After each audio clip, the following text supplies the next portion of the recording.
Okay, it is recording. Hi, everyone. Welcome back to the tutoring sessions. I apologize for being MIA for the last couple of weeks. It just has been quite chaotic and very busy with all the new stuff that I have to prepare for job and the requirements that they are asking us to fulfill. We also have a lot of tests for the new RN, the new graduate RN. So it has been quite busy. However, I have been working on the presentations, the slides for half of the information that you guys need to know for the NCLEX, the CAT exam, and also the Exit Hesi. There will be another video coming, which is part 2 with some more information like content. However, today we will go over part 1 first. I also will going to make tonight a short video talking about my experience taking the NCLEX exam and also the materials that I have used in order to successfully pass the NCLEX and to review the information. It changes. There's a change in the plan. So I combine the Exit Hesi, the CAT, and the NCLEX review into 2 parts because I feel like the information to study for all of those 3 tests are very similar. They are the same test. Basically, they test the same knowledge. It's just in different format. So the CAT and the NCLEX is similar. It's computerized. So the CAT is basically giving you the chance to practice and giving you the chance to practice and train your brain. It will stop, depends on the performance of your test. So after you do 75 questions, if you do really good, they'll stop you at 75 questions, or sometimes it can go up to 80, 90, or even the full test, which is 145 questions.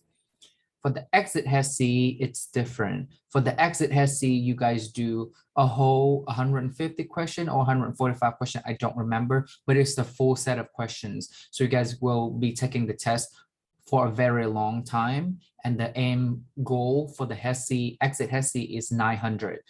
You guys will going to pass it, okay? You guys, if you guys have been prepared, learning the content, you guys will pass it.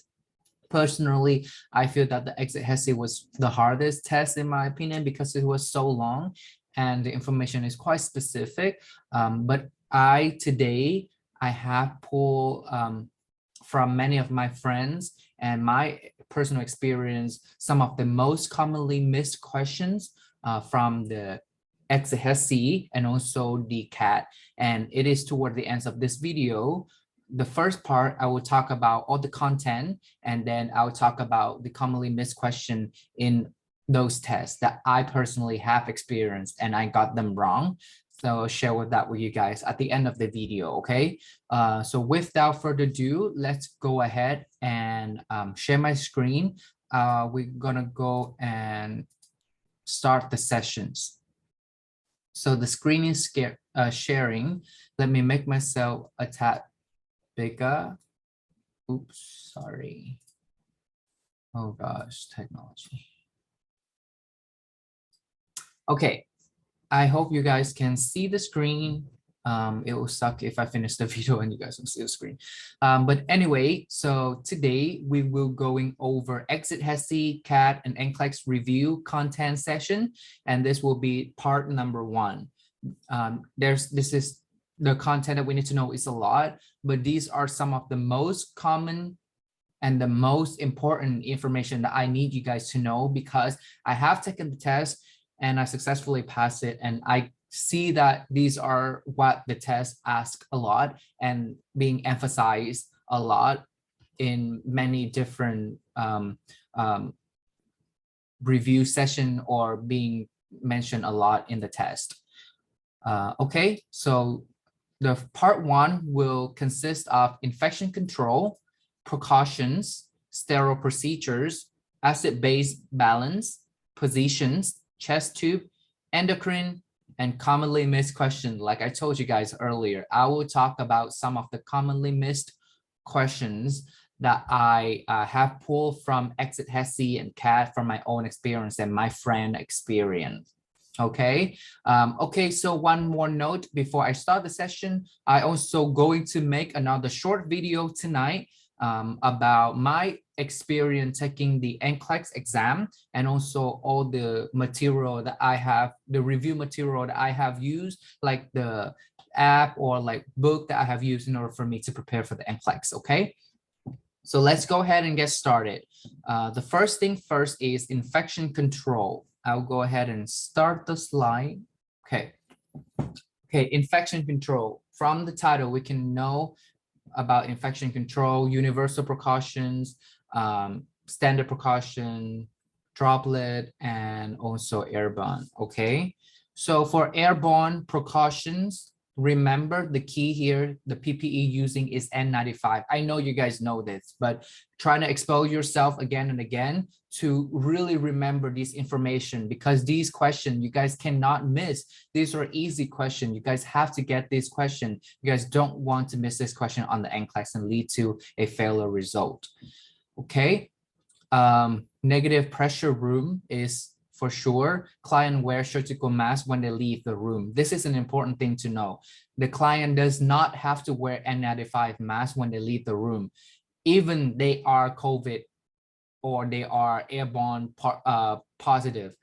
Okay, so client only wears surgical mask, but the nurse who take or any healthcare worker, primary care worker, any people employee enter the room have to be wearing PPE N95. Okay. So they might give you a select all apply questions on the Exit Hesi and ask what are the precautions needed for an airborne disease. So these N95, negative pressure room, client wear surgical mask when they leave the room. Need to know. Next, the diseases that are in airborne precaution are measles, chickenpox, which also known as varicella, singles, which are also known as herpes zoster, and tuberculosis. Know these by heart. It will be on the exam, guys. Know these by heart. Know these by heart. Next, we have droplet precautions, PPE, surgical mask. So for droplet precautions is the surgical mask.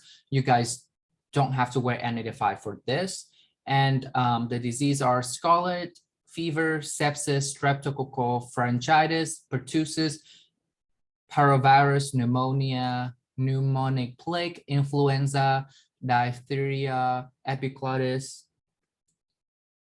rubella, meningitis, mumps, mycoplasma, pneumonia, adenovirus. So I want to emphasize on rubella right here. Rubella. The rubella is droplet precaution. But not rubeola. Rubeola is a different disease. Rubeola is airborne, whereas rubella is droplet, okay? So rubella is droplet, so please remember that. If there's an O, rubeola, then that will be airborne, okay? Yes, that's for droplet. Now we move on to contact precautions. Contact precaution, we wear gloves and gown. Disease are MRSA, any disease that has the word resistant, like the antibiotic resistant diseases in the name, any diarrhea, enteric, like C. diff, E. coli, Shigella, hepatitis A and E, skin and wound infections like impetigo, abscess, and smallpox. Those are contact precautions. You guys probably don't need to know all of the diseases that causes droplet precaution. Just know some of the most common one, like the influenza, rubella, pneumonia, sepsis, and pertussis. All of the other one, I've never seen them come up before, so probably don't need to know. But definitely know all of the diseases that causes airborne and knows the contact precaution, like the MRSA and diarrhea, enteric, like C. diff, E. coli, and impetigo, smallpox, stuff like that. Next, we have enteric precautions. So enteric precaution is not usually commonly come up when we study. However, it will be on the exam, guys. came across this question. So any disease that transmitted via fecal material, such as infectious disease, such as infectious diarrhea like C. diff, rotavirus, and norovirus, these enteric precaution will be using contact precaution. However, the difference is we cannot just sanitize the hands with alcohol. It has to be wash hand with soap and water, okay? So if they have any diseases that including C. diff, rotavirus, norovirus, or any infectious diarrhea, please remember wash hand with soap and water. Another easy question, guys, don't miss this. Next, we have neutropenic precaution. Definitely need to know this. When do we use neutropenic precautions? Immunosuppressed patient, AIDS patients, burns patient, organ transplant patient, on immunosuppressions med, for example, steroids, chemotherapy, or DMARS. So definitely no fresh fruit, no fresh vegetable, no fresh flowers, and avoid ill people. Meticulous hand hygiene and wear gloves when taking care of this patient. No live vaccine. Please remember live vaccines, you guys. No MMR, no varicella, no rotavirus, no intranasal influenza. The regular vaccine influenza is not a live vaccine. However, the intranasal one is a live vaccine one. So definitely do not give live vaccines to people who are on neutropenic precautions. And also avoid invasive procedure like central line. If it necessary, like they have to have it, then it's per doctor order. And also need to be in private room. Okay, I know we probably talk about PPE donning and PPE doffing, but it will come up on the exam guide. I am so sure. Another easy question, do not miss. This question is oftenly missed because we often mix the order of the thing, but it will come up on the exam guide. So please study this. Donning step include gown, mask, goggle, and gloves. Gown, mask, goggle, then gloves, right? When we don, we wear the glove last because we don't want to contaminate the gloves. Next, we have doffing. When we take off, we want to take off the glove first. Why? Because we've been touching the patient everywhere. The glove is really freaking dirty. So we don't want to take it out at the end and touch everything. So we want to remove the glove first. Then we remove the goggles, then we remove the gown, and then we finally remove the mask at the end when we doffing PPE. Okay, next we have sterile procedure. So they use words interchangeably. So sterile also means surgical asepsis. So please remember these procedures have to use sterile techniques, okay? And who can also do sterile techniques? LPN. So even though it's sterile technique, you guys can still give it to LPN. And on the NCLEX, it is correct for LPN to do sterile technique, okay? Foley insertion must be sterile technique. Trach suctioning must be sterile technique. Wound care, CVA, central venous access, PICC line, and PICC line dressing changes, CVA and PICC line dressing changes must be sterile technique, okay? When we're caring for those dressing, must be sterile. Okay, acid-base balance. I know that we have came across, I know that you guys are really mastered acid-base balance already. I know it's not difficult. However, these are the question will not ask you guys like easy stuff, like, you know, like they not just give you guys a number and then you guys tell them like, okay, is it respiratory or is it metabolic acidosis or alkalosis? It will give you guys, usually it will give you guys a disease, and then you guys have to interpret it in your own critical thinking and make out the number. So in my NCLEX exam, actually, I have a question about acid-base balance, and they gave me a disease of GBS, and they asked what kind of acid-base balance these patients usually will show. And of course, the answer is respiratory acidosis. They did not give you guys respiratory acidosis as a term, but they give you the number, like the pH is like more on the acidic side, and the respiratory is more like high carbon dioxide. So it's respiratory acidosis for GBS patient, okay? COPD's patient are also respiratory acidosis. GBS is ground to brain syndrome. So like the patient have progressive paralysis. So when the lung is paralyzed, diaphragm is paralyzed actually, then the lung wouldn't be able to exhale the air or exchange the gas. So the carbon dioxide will build up and causes acidosis.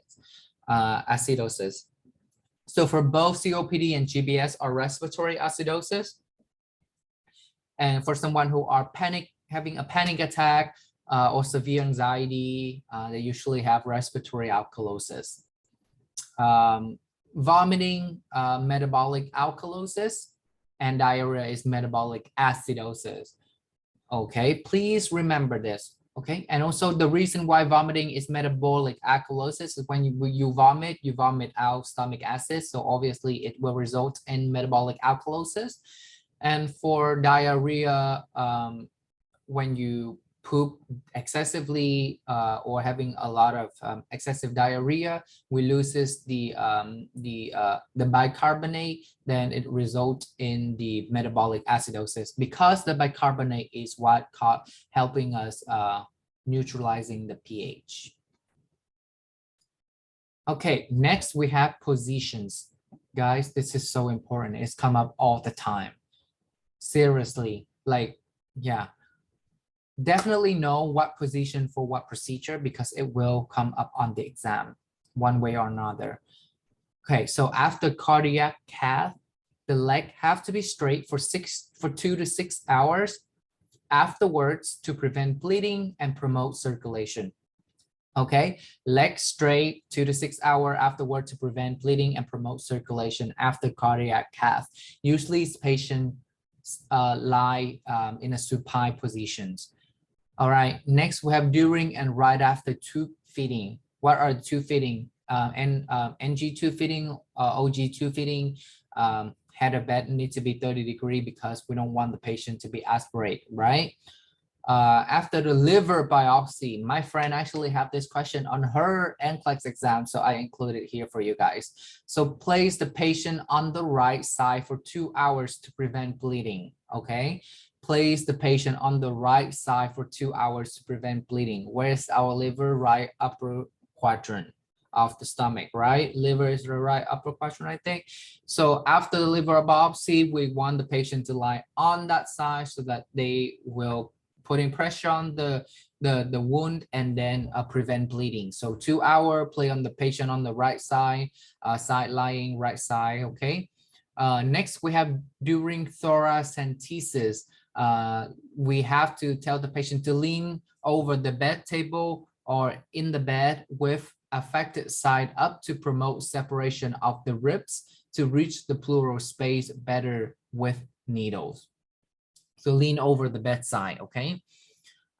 Next, we have enema. Enema is when we pushes the fluid into the patient rectum in order to stimulate the urge for defecate. So for enema, put the patient on the left sim position. If they give you between the right and the left sim position, please pick the left sim position. Next, we have dumping syndrome. Dumping syndrome is when someone who have the correct rate of, not the rate, have the correct route of absorption, but have the wrong rate of absorption. So what that means is patient who usually have dumping syndrome or who have gastric bypass or having issue with the GI. So when they eat carbs or high sugar content food, they usually get the absorption rate very, very fast and causes excessive bloating, diarrhea, and it's just called dumping syndrome. It's absorbed really, really fast in the GI system. So it's the wrong rate, but the right route. It go from the stomach right down to the rectum. It's the correct route, but it's the wrong rate of absorption.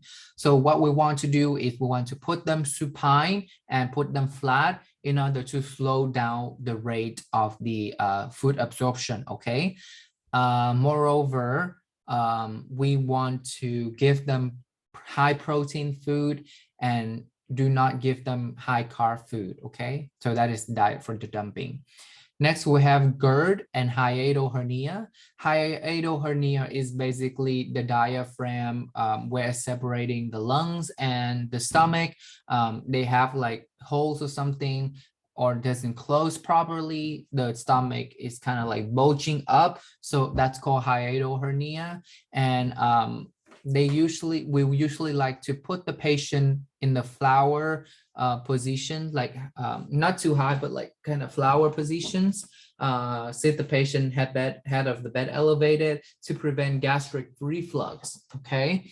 And then next we have air embolism. Air embolism is whenever there's an air clot, there's an air bubble that travel in the blood or in the vein or the artery, in the artery, and it potentially can causes pulmonary embolisms or an obstruction of blood flow in the body. So whenever we suspect the patient having an air embolism, then we put them in the left Trendelenburg to trap the air bubble in the heart, okay? I have this question, I think, on the CAT or some of the practice questions that I had, so please remember that. Lumbar puncture is side lying position, bending over with knee to chest, the C position. So kind of bending over like this, and then the doctor would do something at the back like that. I mean lumbar puncture to get the CSF. Positions continue. We have neural problems. Most patients who have neural problem, including damaging or injury to the brain or injury to the spinal cord, we want the head of the bed elevated, like about 30, not 90. 90 is wrong.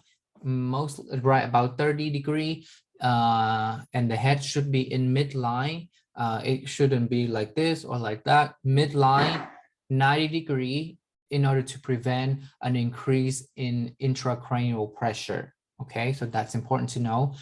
Spinal injury cord, in order to prevent injury, we have to do lock roll. So that's the key word that I figured out when I take the test. Next, we have varicose veins. So patients who have varicose veins usually have peripheral vascular disease.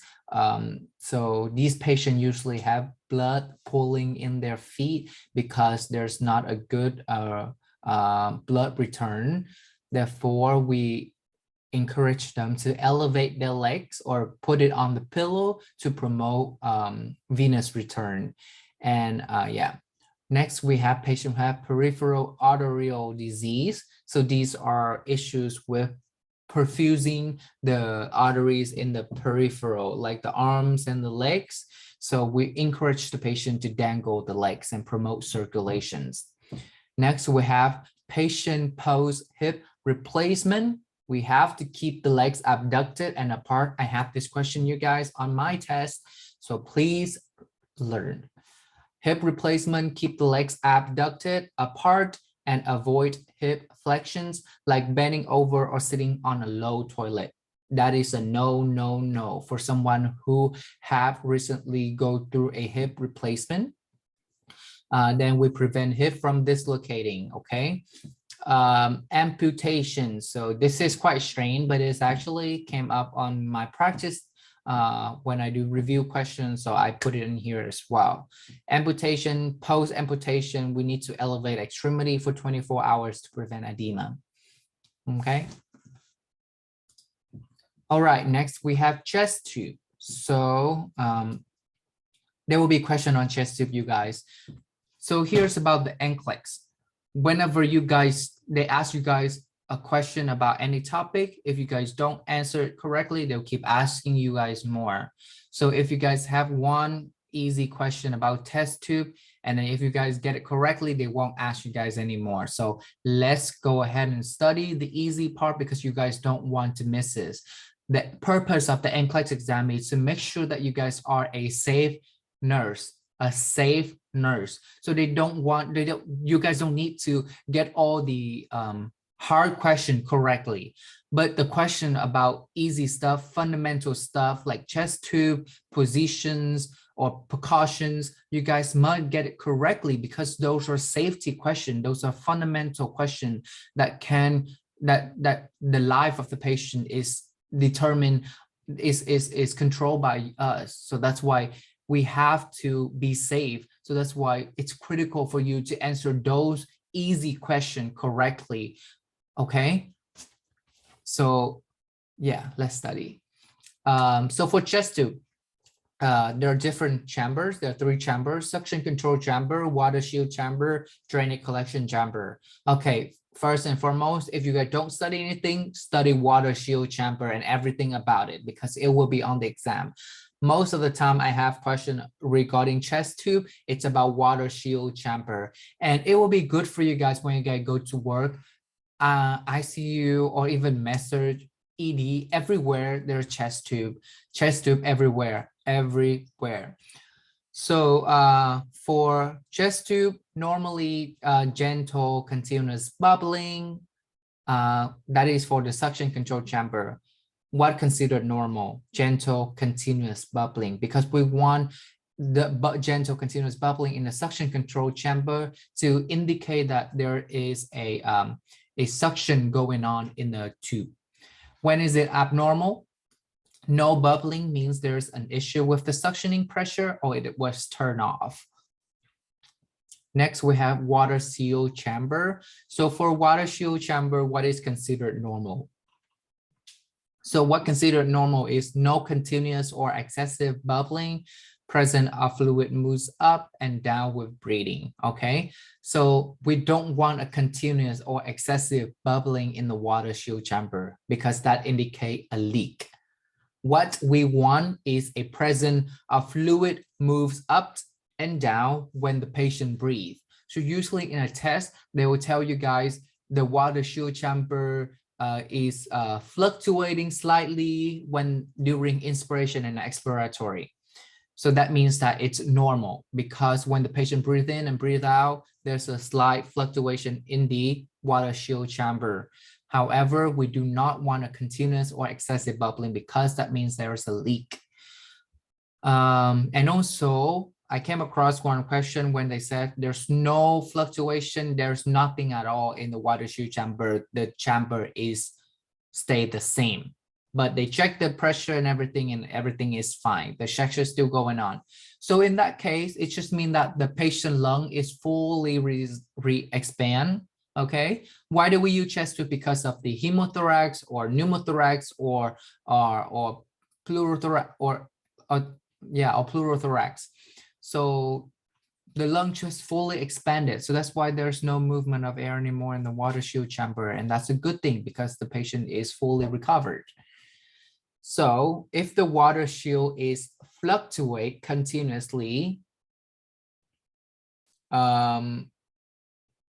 if the fluctuation in the water shield chamber stop, it means the tube is obstructed, dependent loop, or lung has re-expanded. Yes, that's what I meant. So I'm sorry, I forget the obstructed and dependent loop. So sometimes if the fluctuation is stopped, you guys see it stop, it can be a good thing, but it can also be a bad thing, because if it's a good thing, that means that the patient lung has re-expanded. But if there's no fluctuation in the water shield chamber when the patient is breathing, that means that the tube can be obstructed or there's a dependent loop. And excessive bubbling water in seal chamber indicate air leak. Drainage collection chamber, collection of blood and fluid, normal to have consistent drainage fluid of less than 70 ml per hour. So if the collection is about less than 70 ml per hour, then that's normal, that's fine.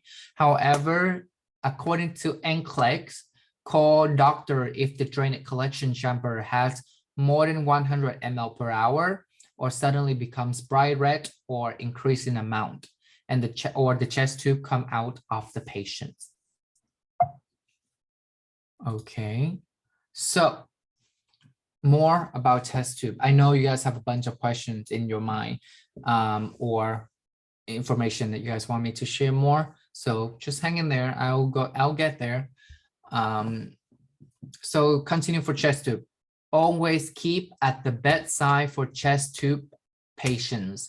Sterile occlusive dressing in case the tubes come out of skin. Pinch the skin and place dressing and tape on 3 sides over the opening. Okay. So what does this mean? So this means that we at the bedside of someone who have a chest tube, we always need a sterile occlusive dressing. When you guys go into the hospital, you guys see that the patient have chest tube, immediately link and think in your mind, okay, where's the sterile occlusive dressing? So it has to be right at the bedside, available, and you guys know where to find it. In the case that the tube come out of the patient. So when do we tape? So they talk about like the tube come out. What does it mean? So it means that there are 2 scenarios. The tube come out of the patient. Okay, so this is the patient. The patient is being hooked. The patient is being hooked to the chest tube, and the tube come out right here off the patient. Then we will tape right here on the patient. 3 sides. We want to leave 1 side so that they can have the air can go out. 3 sides only, okay? If the tube come out. And second scenario, if the tube come out at the machine, we then have to if the tube come out of the machine, like at the suction place, then we just simply connect it back to the suction. So, and if the tube come out at the chest tube, then we have to put it in. If the tube still connect to the patient, okay? If the tube still connect to the patient, but here's the test tube. Here's the test tube. Here's the test tube, and the tube is still connected to the patient, but right here where it's connected to the water shield chamber or the drainage chamber, it's disconnected.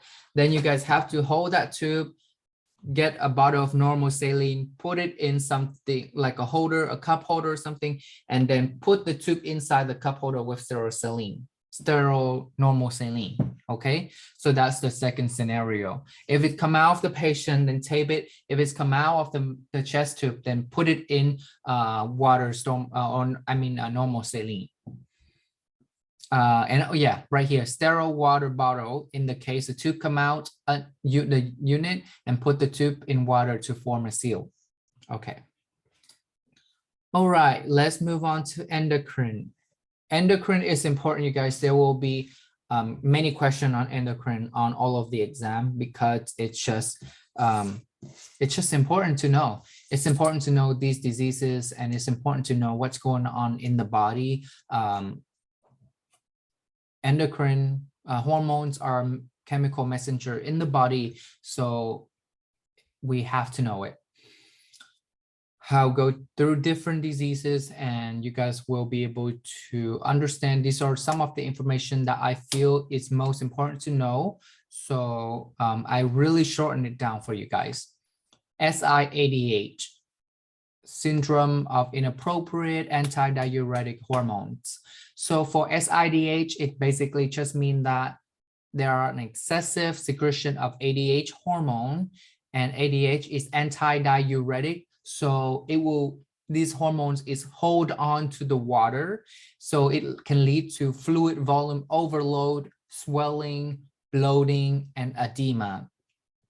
So labs in these patients are low sodium, low hematocrit, and high urine concentration. Oh yeah, and high urine concentration. Okay, let me tell you guys why. Obviously, we all know that low sodium and low hematocrit because there's a significant amount of blood in the body. So that's why it causes the concentration of these sodium and hematocrit to go down. So that's why it's low. Why do we have high urine concentrations? We have high urine concentration because these SIADH patient doesn't pee. And whenever they pee very little. So because they pee so little, so it's very concentrated, okay? Treatment, we hold fluid, we don't give the patient fluid. We try not to give the patient ice chips or even drinks. We give them diuretic medication and we give them 3% normal saline if sodium is less than 120, okay? The more percentage of the normal saline, the more hypotonic it is, I think. Yeah. Next, for diabetes insipidus. This disease is not anything related to diabetes mellitus, you guys. There's no sugar or no insulin involved. I'm sorry.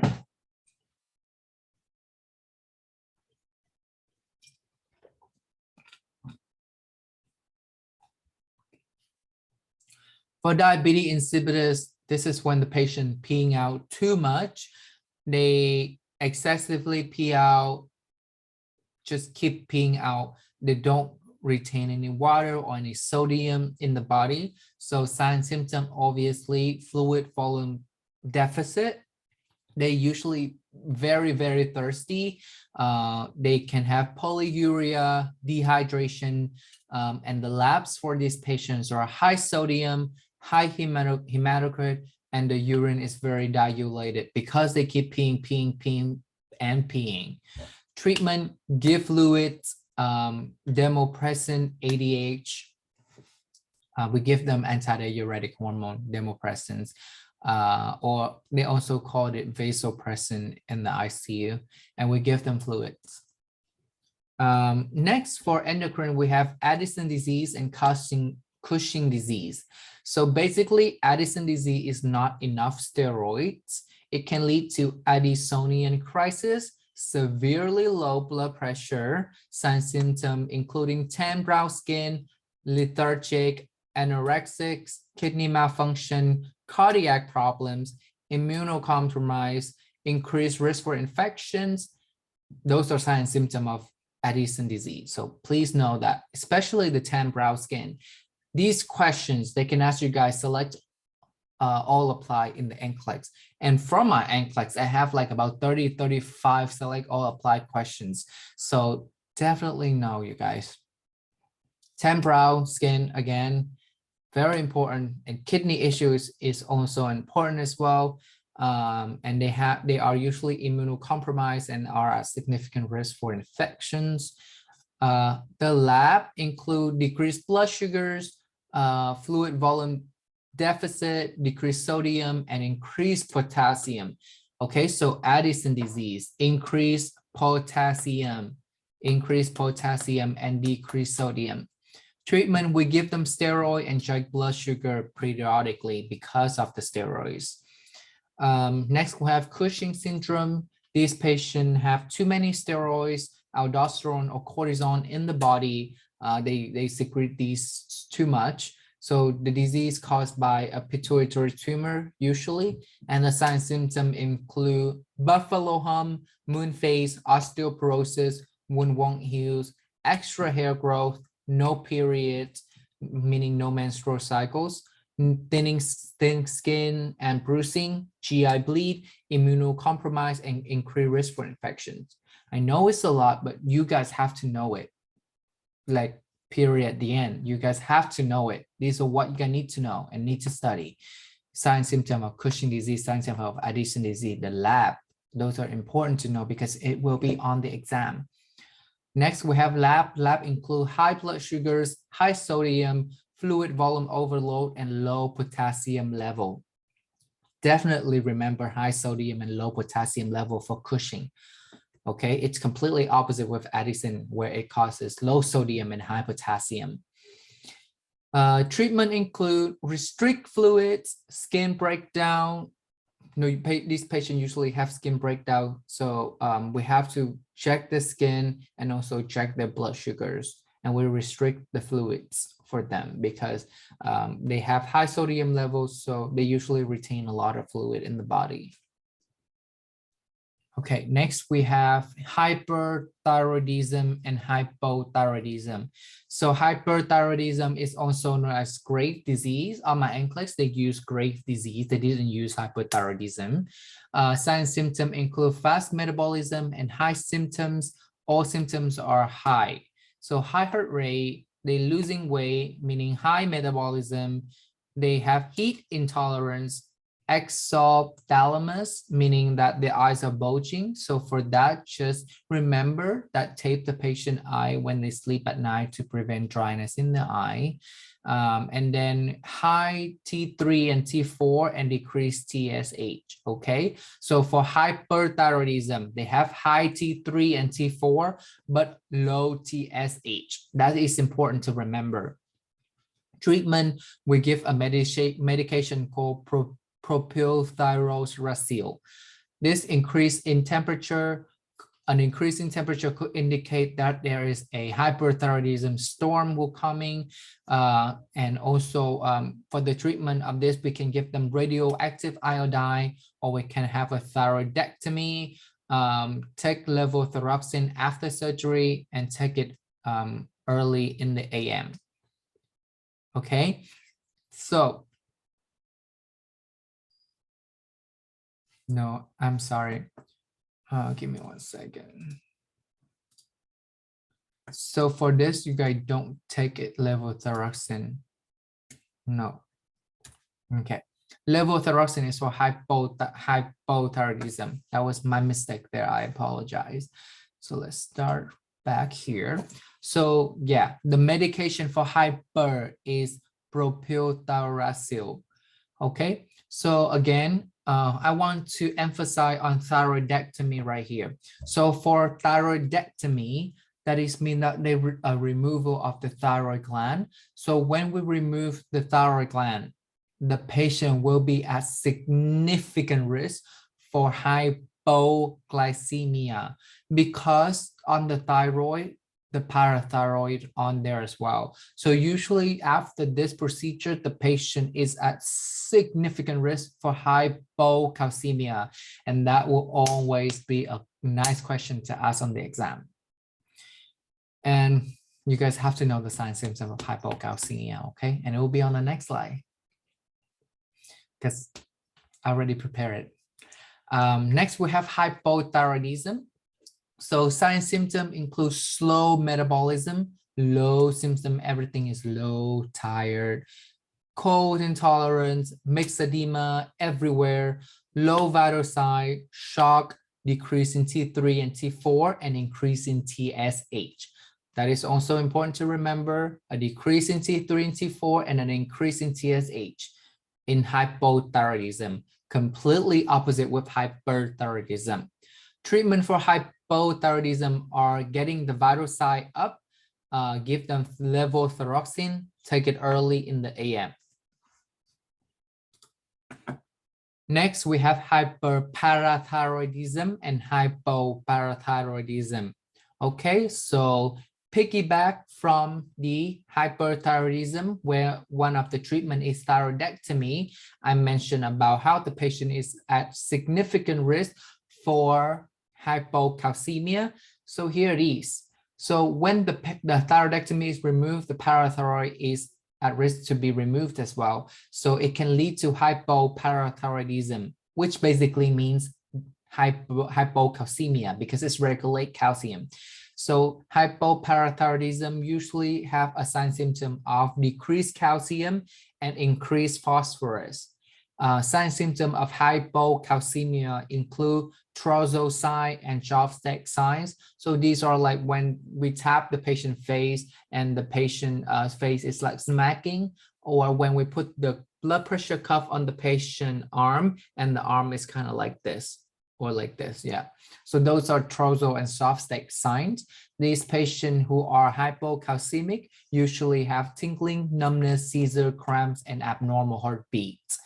Next, And also calcium has an inverse relationship with phosphorus.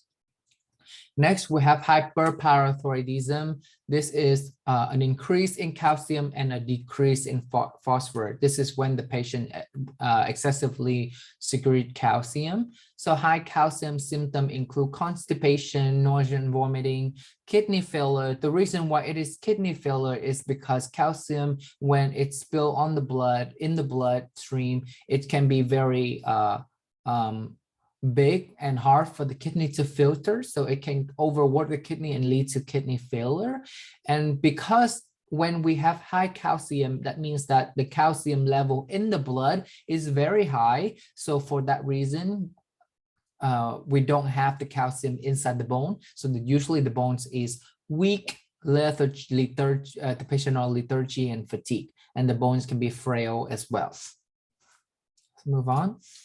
All right, blood sugars level. So I know that you guys are like master with blood sugars and insulins and stuff, but these are some of the things that important that I want to touch again on. So less than 60 is a medical emergency, use the 15 rules. And in a priority question, you guys, if it's less than 60, it's a medical emergency. You guys pick this one right away. Fasting blood sugar should be around 70 to 110. Random blood sugar should be less than 200. And hemoglobin A1C is less than 7%, indicate good diabetes control. DKA, I actually have a video about like diabetes, insulins, and blood sugars, and how to diagnose someone who have diabetes, and also the different rules when for treating DKA and hypoglycemia. I will link the video down below in the description box for you guys, okay? If you guys have time, check it out. Next, we have DKA treatment. We give IV fluid, normal saline. Please remember that. Isotonic fluid for DKA. DKA is when someone who have type 1 diabetes and they have a significant high blood sugars level and in metabolic acidosis. So that is DKA. What do? We give them IV fluid of normal saline, isotonic, 0.9. And then we give them regular IV insulin. Then we add dextro when the blood sugar is between 250 and 300. We then assess for potassium imbalance, since insulin drives potassium back into cells and causes hypokalemia. Okay, so please remember that we need to assess for potassium imbalance when we treat DKA, because we give them IV regular insulin. So, and insulin can drive the potassium back into the cells. So that's why it can lead to a low potassium blood level. Next, okay, so we have coming, if you finish the part 1 for the content, I will come up with the part 2 in a week or two. So please be patient with me. I literally just got off work and go ahead and record for you guys. So now we're coming to commonly missed questions. So these questions, I talked to my friends.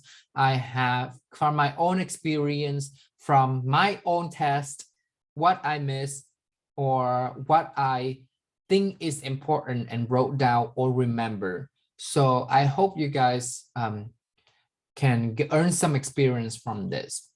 So I remember having a question, I don't know on which test, but it's on one of those tests, that I have a question regarding multiple myeloma. I didn't remember what it was back then, but it's basically is an overproduction of calcium in the bone. So the bone, it just excessively secrete or produce calcium, and these calciums is built into the blood, and it's also take off the place in the bone marrow where they produces red blood cells and white blood cells.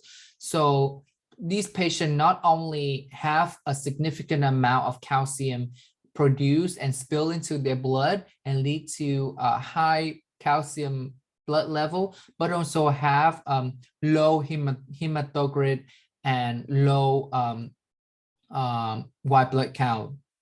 So these patients are at risk for hypercalcemia and also anemia and infections. The bone in this patient are very frail and fragile. Also, because the blood calcium level is so high, it is hard on the kidney due to overwork. So usually this patient have high BU and a high creatinine level as well. So I think it is important to know what is multiple myeloma, because it will be asked on the exam. I was asked that questions. Next, we have diet for ulcerative colitis. Okay, so the diet for this patient are high protein and low residue. So we never thought that vegetable can be bad, right? But for patient with ulcerative colitis, these patients should avoid vegetable, whole wheat, grains, nuts, and raw fruit. The reason is because these are high residue food and can lengthen the time that needed for these patients to digest the food. So for this patient, we give them high protein, low residue. Next, we have high risk for suicide. These are male, elderly, living alone, previous suicide attempt, substance abuse. If they check any of these box or most of these boxes, then they are high risk for suicide. So pick them in the questions. How to administer eye drop. Very easy, but please remember, don't miss these questions. It's right in the center of the lower lid, the conjunctiva. Here's the lower lid, right in the center of it. Pull it down, put it in. Next, we have centralized care. Again, I talked about it in the previous slide. This is a sterile procedure. When we're changing the dressing or caring for a central eye, it's a sterile procedure. It is a central eye because the catheter is literally coming into the inferior or superior vena cava or superior vena cava, right into the heart. So it's so central. That's why if any infection or bacteria or because of the nurse is not doing or following sterile procedure, it can cause significant damage to the patient. It can lead to sepsis right away. So that's why sterile procedure is so important for patient who having central eye. Central eye is it's go directly to the heart. So it's important because it can spread bacteria very fast and easily. Next, we have preeclampsia. This is a priority. So if you guys have a preeclamptic patients in the answer choices, please make them as a priority because they are at risk for seizure and they can seize anytime. So these patients have a high blood pressure above 140/90. They usually have +4 deep tendon reflexes and they have significant edema. Treatment is magnesium sulfate, seizure precautions. Make sure that for seizure precaution, please make sure that suction are at the bedside. The side rails are padded. If the seizure is active, turn the patient to the side. Should be the left side actually. So because they are mothers, so we want them to be on the left side. Okay, it's better than the right side. So when in doubt, just turn the patient on the left side, usually right. Commonly missed questions continue. What is polycythemia? So polycythemia is increase in red blood cells due to tissues hypoxia. So basically the body coming is oftenly exposed to hypoxemia. So that's why red blood cells was increased significantly. So leading to polycythemia and a high level of red blood cells, I'm sorry. So patients who have polycythemia usually COPD and who experience prolonged high altitude exposure. I think I have a SATA question about this. Next, we have bipolar patient in manic state. So they will give you guys a patient who are bipolar and they're in manic state. Which room do we put them in? We have to pick the most quiet room for this patient because we want to decrease the stimuli for this patient, and we give them finger food. We don't give them like steak where they have to cut and like eat. Nope, they're too manic. They don't care about their nutrition. So we want them to eat because it's essential. They need to live. It's physiologic. But so what we can do is give them finger food. So we can give them chicken nuggets or anything that can hold on the hand. The activities, we don't give them any competitive games. We don't want to play chess with them. We don't want to ask them to read a book. Those are too focused requirement. They can't do things like that. So we don't do that to them. How to decrease risk for fall. I know this is super easy, but it will be a select to apply on your question, you guys. It is so fundamental, and again, the test is making sure that you guys are a safe nurse. So please know this: side rails have to be up. Do not put all of them up, because 4 side rails up it means that restraint. Bed must be lowest positions, rubber sole shoes, non-skid shocks, light in the bathroom, cold light within reach, clear of rugs, and clear bath to the restroom. It's an easy set of questions, so don't miss it.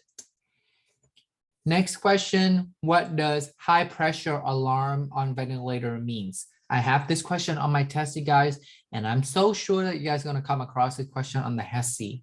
Okay, I didn't study ventilator, but it will come up, you guys, so better study now. And it will be good for you people who work in the ICU. I have seen so many ventilators in the ICU that I work at. So it's good stuff to know. So what does it mean when you guys hear high pressure alarm on the ventilator? It means that there's an increase in resistance. This may be due to an increase in secretion, pneumothorax, decreased lung compliance. Okay. What does low pressure alarm on ventilator means? It means that disconnection require immediate attentions. Okay, that is what low pressure means. There's probably a disconnection between the tube and the patient that lead to a very low pressure. So that's why the alarm went off. And this is require immediate reaction from the nurse and attention from the nurse. Why? Because patients who are on ventilator, the ventilator is what keeping them alive, is what keeping their airway open, is what pushing air into their lungs. If this is alarm went on, that means that the patient is not receiving air. There's a disconnection. So this is important. If you guys came across a question, which patient need immediate attention, this is the patient to pick, the patient who have a low pressure alarm on ventilator. Next, does PPE require to take vital sign for HIV patient? Please pick no. Obviously, in real life, we wear gloves. It doesn't matter, no matter what. I wear gloves. We take extra precaution because we're new nurses, we're young, we don't want to get any diseases, right? However, according to the NCLEX, please remember that no PPE is required to take vital sign for HIV patients. Next, we have treatment for shoulder dystocia. Shoulder dystocia is when the mother going through labor and is a complicated birth. There's the position of the baby, the shoulder of the baby is maybe too big for the birth canal. So what do? We do suprapubic pressure, also known as McRobert maneuvers. Please remember this. I have this on my exam, so that's why I put it here. Okay, McRobert maneuvers, suprapubic pressure. That is what we do for someone who have shoulder dystonia. All right, so let me stop sharing. I think that is it for the content of part 1. Part 2 will come very soon, and I will also make a video talking about all the material and the stuff that I use in order to study and prepare for the NCLEX exam, okay? I hope you guys enjoy the tutoring session today. I know some of the informations are very straightforward and fundamental, but that is what they are asked on the NCLEX, you guys.